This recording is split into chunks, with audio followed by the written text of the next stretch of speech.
Hello my good students, welcome back to the channel and welcome to a brand new series of War on the Sea. It brings me great pleasure to present to you today the start of an IJN Let's Play series on the Tokyo Express mod. That is right, we are going to play a second Japanese campaign for you.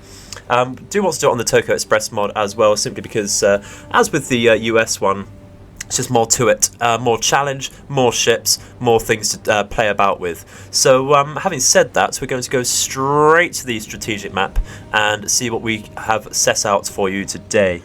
Alrighty then, so we have actually made our fleet composition already. You may see here very bare bones to start with, or that is only on the surface of it. We have a Hiyo carrier, mostly armed with attack aircraft. We've chosen a Hiyo specifically because it does have the full range of attack aircraft and zeros available.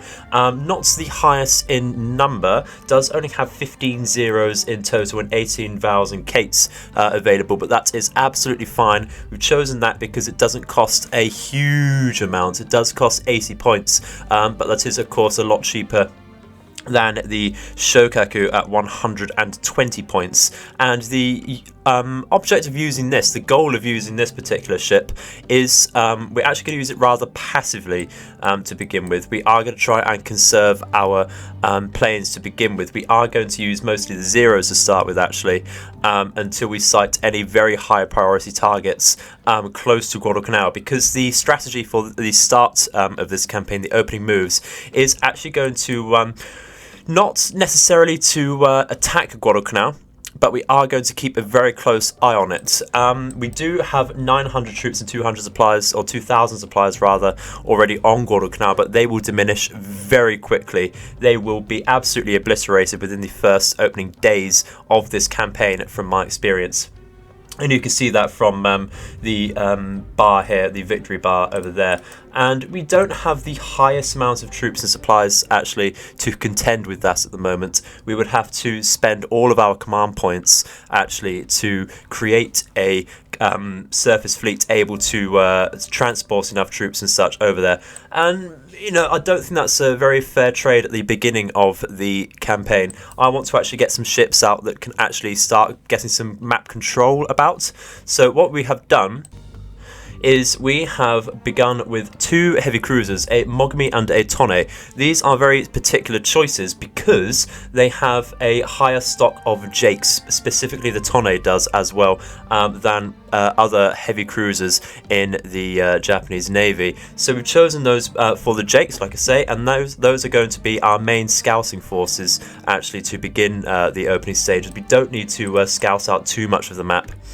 We are going to pretty much ignore actually Milne Bay and Port Moresby. In my previous experience with this campaign, the Americans don't focus too much on this area. They will focus mostly on Guadalcanal, and that is what we're going to focus on as well. It does go against Sun Tzu's teachings of fighting the emptiness of the enemy, so fighting where the enemy is not. That's absolutely fine. Guadalcanal is the main objective of this campaign, and that's what we're going to go for. If we have control of these central islands here, as found in our previous campaign, we can play as we want. So, what is the rest of our composition made up of? Well, we have three submarines. The two here, a Type B and a Type C. They are both loaded with 30 troops each, the maximum capacity that they can carry. They're going to go for Santa Isabel and try and go for Malaya to start with, and that is to try and get our command points up and to get a tiny bit of sight on those areas as permanent sight. We do also have a Type A submarine, and that is going to go for the Russell Islands as well. Now, I know some of you might be thinking we don't have any destroyers to deal with enemy submarines. Well, we certainly do. We have 3 Yugamos, and they are going to go to these 3 islands over here, Columbangara, Vea Lavella and New Georgia. They all have 150 troops each, so they are going to quickly lightning strike these 3 and come back round to our carrier group and protect them, waiting for any cargo ships in the future that we may get. So what we're going to do is just hit play, go full speed, nothing to do at the moment. We're going to skip over until we can start scouting, so I'll see you then. Okay, so air operations are now available at the start of the next day, and that is absolutely brilliant stuff. You can see we have taken these 3 islands already with our destroyer task force. That is going to merge with our task force over here in just a few moments. We are, of course, going to start launching just a few Jakes. Like I said, don't need to launch all of them just yet because our current operational area is only around Guadalcanal. We don't need sites everywhere else. We can assume, of course, that the enemy does have some sort of scouting convoys about to the south in the greater area of the Solomon Sea, over in this sort of gap here in the MTC around here, and that is absolutely not a problem. We can fight them by ignoring them, I think, to begin with. That is how I like to deal with that. They can do as they want. They're only going to patrol around. It's just good to be a tad wary of them. We are going to set some auto scouting off with these Jakes just to keep them going around and to get some decent sight constantly on the area. So the areas we're going to be covering, as you can see, are certainly around Guadalcanal. Going to get the open sea over here and just do some squiggly lines, lovely stuff to make the map look nice and pretty, of course. The only reason we are doing this, the only thought we need is to make the map look pretty. That doesn't look quite right. That's not what I wanted to do at all. Going to do a somewhat straight line over here just to make sure we don't get caught short, and that is another function of the heavy cruisers over here, just in case we get caught short by any minor fleets coming round to flank us at the Shortland Islands. I think an objective to start with as well in the somewhat early game is as the same as my previous Japanese campaign, to get the port in the Shortland Islands up to a level 3 port, so we have somewhere much closer to the operational area to rearm our ships as well. Won't need to go all the way back to Rabaul if we want to rearm and such, but that will be a little bit later on. I think we're doing good for our scouts just yet, so yeah, just at the moment we're doing okay there. We might want to launch, actually, we'll just merge these first. We might want to launch some zeros off, like in just a second. We'll swap these around, actually swap it with that one, so we do have a leading destroyer there. Just keep a nice line ahead at the moment, not to worry there. I think I will launch some zeros out just very quickly, only 6 to begin with, just because I think this Jake is going to get caught by Wildcats patrolling. They can follow that round. Just keep an eye out there. The Zeros have an amazing endurance and fuel capacity for the Japanese here. 1,500 kilometers, which is excellent stuff. That is so useful. So we're going to carry on and like that. Here, ready to launch again. Not a problem. Not going to use any aircraft just yet. And it's not likely we'll see anything too much. We can see scouts out, and there we go. We do see a Wildcat out over here. We do also see a very small convoy. It looks like a Crown Colony, or a Town class rather. Do believe it's Town class rather than Crown Colony. Where are we? Yeah, it's Town. Lovely stuff. So there is only one in the class, the Birmingham, and there it is indeed. Is this coming with another Abtacom destroyer? No, it is not. Not a problem. Lovely stuff. I think we will retreat out of that, actually. No need to lose a Jake just yet, and it's nice to have eyes on this particular task force. Lovely stuff. So we're going to have to be wary of them in the future, quite likely dropping off some minor supplies to Guadalcanal. We do see a Jake out, or not a Jake out, a scout already. We're going to launch just a couple zeros out from this task force here, just so we don't get spotted. We are going to deal with that.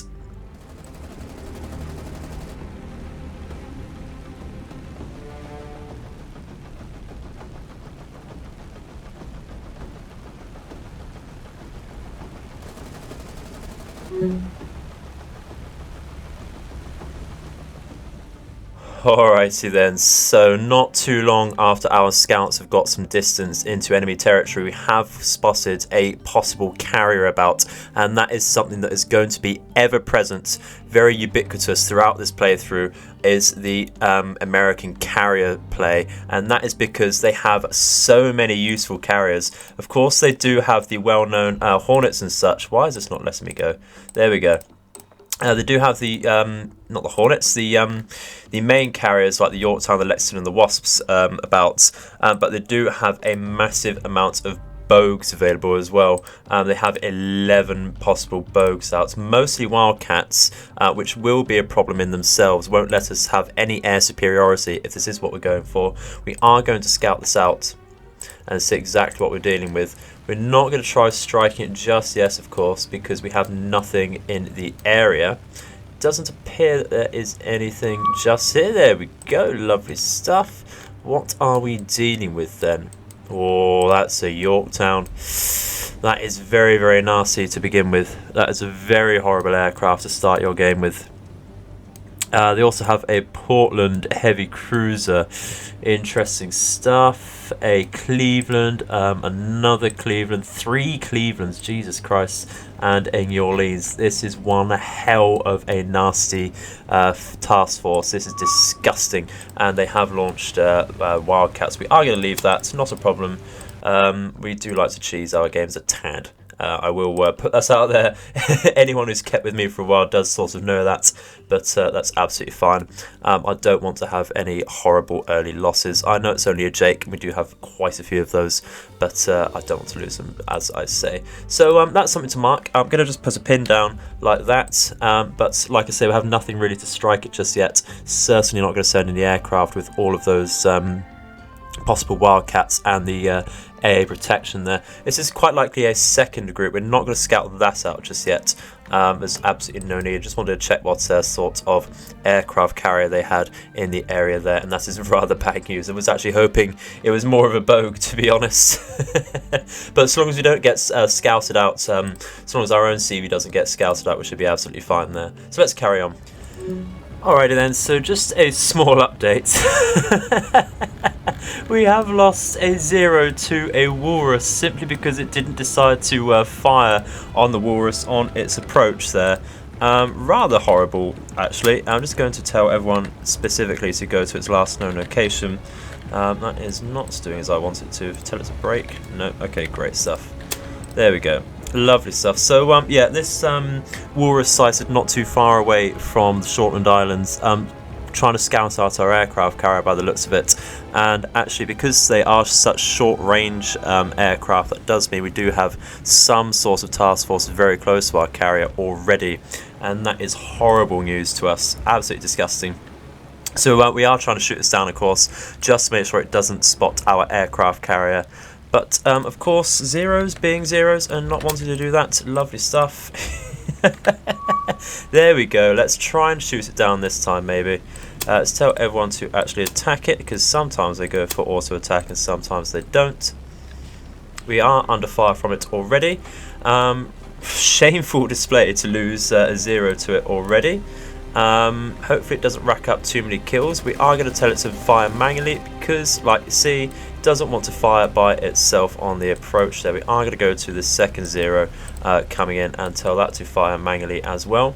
Going to reduce its speed, tell it to fire manually, but it's ignoring us. Lovely stuff. So if we lose another 0, that will be why. so bad. This is why I was hesitant to come back to this game, to be honest, but there you go. Finally down, so manual control there does the job for us. So let's go back to the map and see what's about. It does appear that they are aware of our submarine here. We have taken the Russell Islands with it. Very nice little game for us there, but they're hovering some aircraft over, possibly some Wildcats or Air Cobras over here. Just having a look around, not actually starting any engagement there, which is brilliant stuff. We are going to go for Melissa and send this larger task force out to look for the aircraft carrier. If we can, see if we can spot that again and get into range and sink that already. That'll be a brilliant win. Otherwise, we're going to try and get some sort of decent engagement in this episode. Probably go for somewhat longer episodes than previously in our series. We shall see what happens, though. Depends how much action we get. So let's carry on and see what we can do with that. I'm going to tell these to come back and rearm and repair. Okay then everybody, I do apologise for the brightness, but this is a night battle we have on our hands here at the end of the first day. We have spotted a patrolling cruiser task force just outside Guadalcanal with our I9 here. So if we can see, I'm going to try and identify what we have here. This actually looks like a Wichita. Let's take up the identification very quickly. Yeah, that is a Wichita. Oh, lovely stuff. We are going to try and hit that, actually. Lovely, lovely, lovely, lovely stuff. That's not that one. Don't know why it said that one at all. Great stuff. We should really just do it by the model on the screen there. Lovely stuff. That is Wichita. Where are we? Great stuff. It goes by the picture rather than what's actually on the screen there. So let's go through with that again. Lovely stuff. What do we have behind it? This looks like a should be a Cleveland actually, or a Brooklyn. That is actually a Brooklyn because it has the 3 turrets on the front there. Let's double check that. Yeah, Brooklyn for sure. Not a problem there. Wichita is the main goal here then. What we can actually do, the visibility is 41% and our distance is actually a bit far from them at the moment, so we can actually go to surface level and get fairly close to them. I want to get to like a couple kilometers closer to them, and then dive back down to periscope depth and get right on top of them. That is the plan here. If that doesn't happen, that is purely my fault, of course. We will have fluffed it. Not a problem there. Not the biggest threat. We can't. There we go. Just about see them on the surface there. Just about. So again, I do apologise for the brightness, but it is of course night time. We need to take any opportunity we can. So we're going to get some torpedoes ready. We're going to get 4 on a 2-degree spread to begin with. Do have a 50% solution already. We are going to get a tad closer and turn in very quickly like that. Full speed. And we're going to compress time just a tad. And now that we're a tad closer, I am going to go to periscope depth just now. Oh, they have spotted us. Should have done that a lot sooner. Dive, dive, dive. That is because we're going so quickly, and of course we were on the surface of the water there. We have absolutely ruined that. Been getting very greedy in my own playthroughs recently. I've just found out exactly how close you can get to the enemies with your submarines, even during the daytime. I managed to sink a Lexington yesterday in my own playthrough by getting to 1 kilometer away from it on a sea state 2, so you could actually see my destroyer from the surface, its reflection in the water. But they did nothing about it until we'd sunk the aircraft carrier. So we're going to be trying some more spicy strategies in this playthrough, I think. Somewhat spicier anyway. So we are at the maximum depth now, it's 80. I think we're just going to come out of here and save ourselves from that. But some nice scouting gone off. And there you go. So the plan as usual is to go for this Lexington, not the Lexington, the Yorktown we saw earlier, and we're going to carry on scouting around here. We have taken Melita and the Russell Islands, as you see there, which is brilliant stuff. We're going to keep this I-19 parked pretty much just outside of Guadalcanal to make sure we get any supply shipping and stop them from reinforcing their base there. Which will make a future invasion just that much easier. But that will take time, of course, as well. It will take a couple of invasion forces to actually take Guadalcanal anyway. So let's carry on, shall we? Ooh, okay. It's very interesting here. This might not likely be a actual carrier from previous experience, but we are certainly going to try and move in there and see what we can do about this. Going to go very slow speed just to make sure we don't overshoot this and get to a very nice position there. We are fairly close actually to it.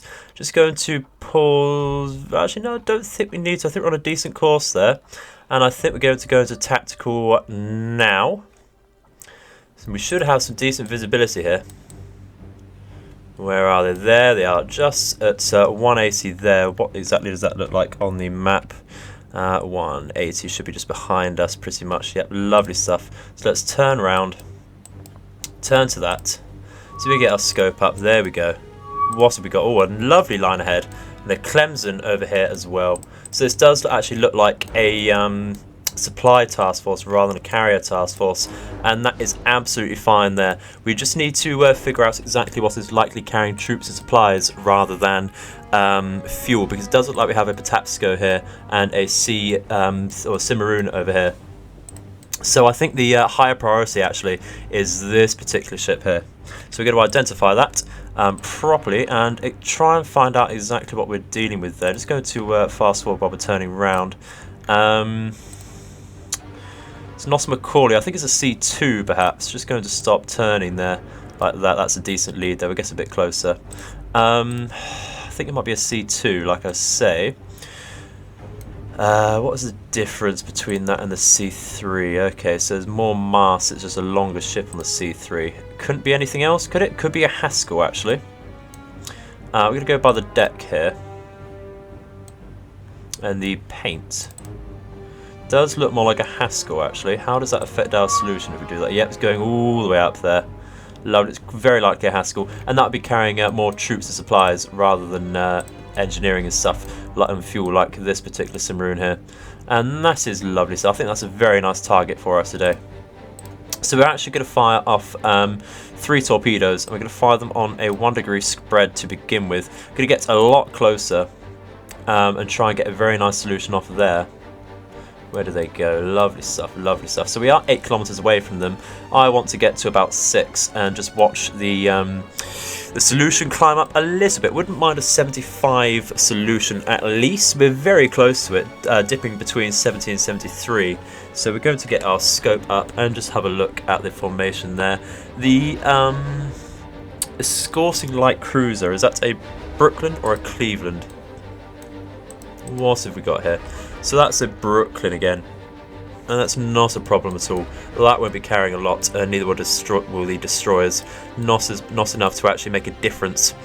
We can let them get the fuel off. That will upgrade the airfield for us, of course.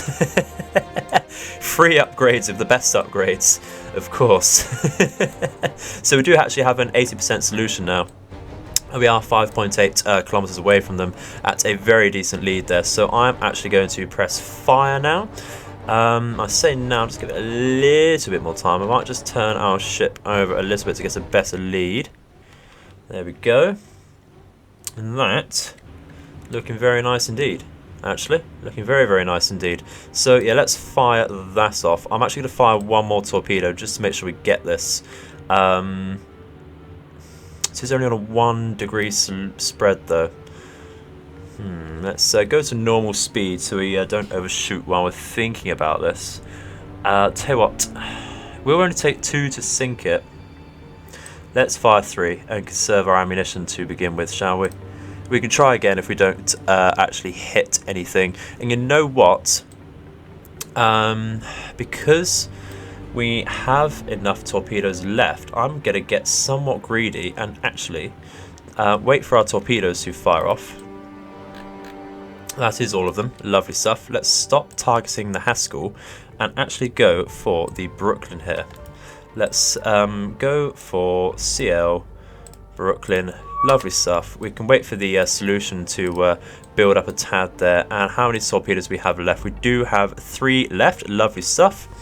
And 3 hits should just be enough to sink that if they do hit a nice little spread there. We are very close in though, so by the time we do fire this, the torpedoes here might be a tad too close. They might react before our next spread does get there. But I think that's fine actually at the moment, so we're going to fire off as an 80% solution. Lovely stuff indeed. Lovely, lovely stuff indeed. Okay, so with that being said, we are actually going to dive, scope down, and get out of there. Thank you very much. Very nice indeed.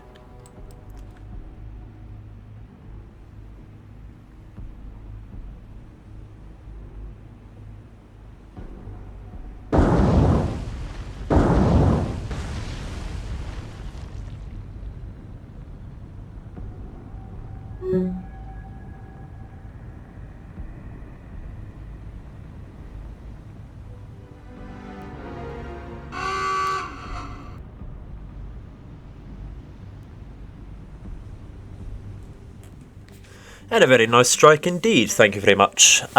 So, of course we didn't get the Brooklyn, we did need to be a tag closer actually if we were going to get that, but so we had less time for them to react to that, but it's not a problem there. We can go to Guadalcanal and try and pick us up again, maybe go for another supply ship, but that is a very nice strategic sink there, so they don't get so many supplies onto Guadalcanal. Brilliant stuff. We're going to carry on, I guess another couple engagements in, I think, and that would be good for today, thank you. So let's carry on. Okay, so we have actually come into contact with that same task force a few hours later in the day, and this is just in between the Florida Islands and Guadalcanal. So we are going to hit the Brooklyn this time. I've decided that after looking at this is a Patapsco and a Submarine rather ahead. Keep on to say C3. So, because they're only fuel-oriented ships, they can't carry anything else. The Brooklyn can carry troops and supplies, and of course it is a much greater threat in the long run. I do want to start whittling down their supply of Brooklyns. So what we're going to do is fire 4 torpedoes, 1 degree spread. We're at a 90 solution, so we should just hit it. We should be just fine there. So let's fire, and then down scope and dive down.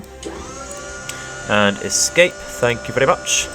And we shall see exactly how these torpedoes go in just a moment.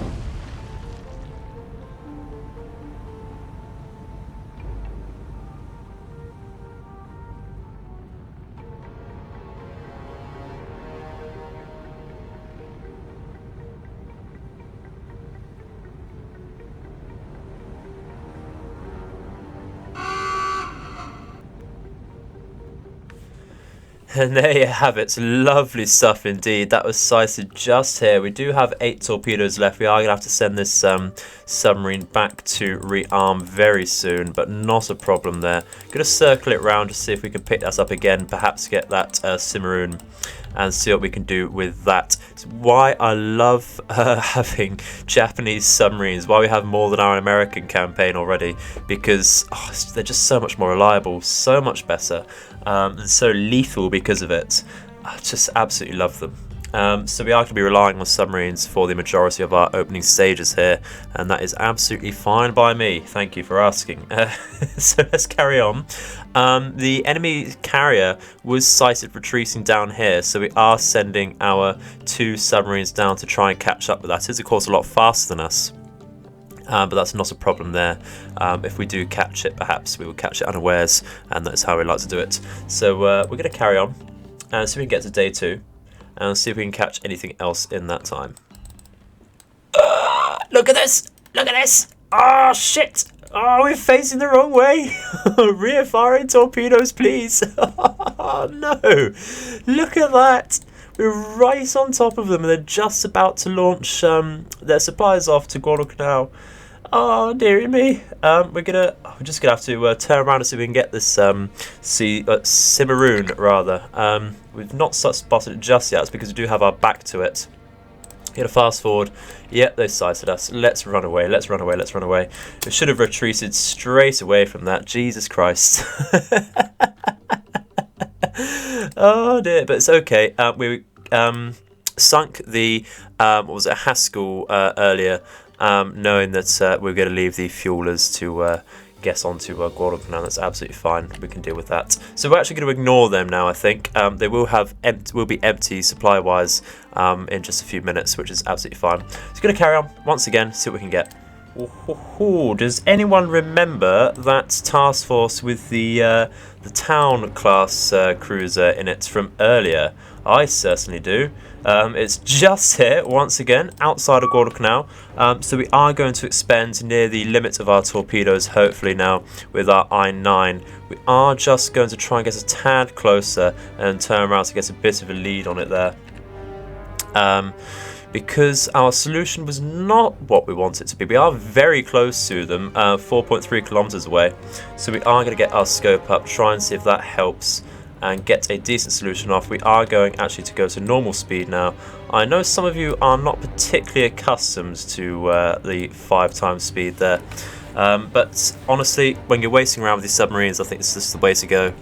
There's not a lot else happening in such passive play until you fire your torpedoes off, especially at this sort of distance where we're absolutely fine. Visibility is 60%. We do have a layer to hide under, thermal layer to hide under if things do get a bit spicy, but we should be absolutely fine there, I think. Going to be very, very nice indeed. I'm going to actually increase the amount of torpedoes we fire and get a 2-degree spread off, just because our solution is not ideal. I would like a solid 75 solution. That would come as we get a tad closer to it, but we are wasting our opportunity here. Once it does get more perpendicular to us, we will start firing off, because we will have, our torpedoes will have to chase them then rather than get a decent lead. So I think we're going to fire off just about now, actually. Getting a little impatient with this. Just having the food there, just looking at it, you know, I'm drooling the opportunity to actually sink this ruddy ship, because this is, as I said, the only cruiser of this type about, so I do want to sink it. That'll be a major gain for us. Won't see that ever again. So goodbye Birmingham, hopefully. We're firing off there. It does appear so. Lovely stuff. Oh, look at that. Look at that.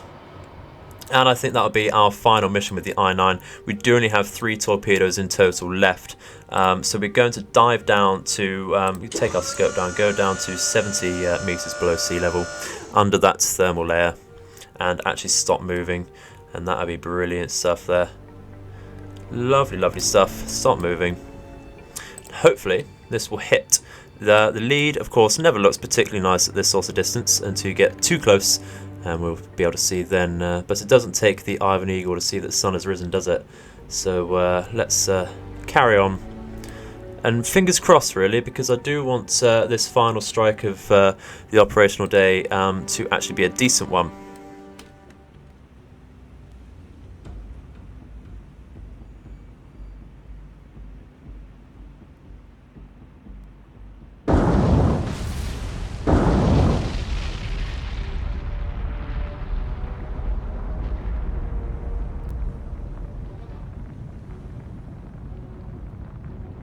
Oh, was that? Yes, it was. That was a magazine detonation. 3 torpedoes hit out of those 5 and a magazine detonation. That is certainly going down there. That is brilliant stuff. And there it goes. The horn of victory has been sounded. Very, very nice win for us there. Goodbye, Mr. Birmingham. Oh, dearie me. So taking every fibre of my body to not say out in a Birmingham accent. The classic Birmingham accent we all know and love. That every Englishman must say when they hear the word Birmingham. But there you go. Lovely, lovely stuff indeed. And I think that is going to do it for today, ladies and gentlemen. I think that's all we have time for. It's a very nice episode to start with. Very nice beginning there. So, yeah, thank you for watching. I hope to hear your comments in the section below. Always very much appreciated.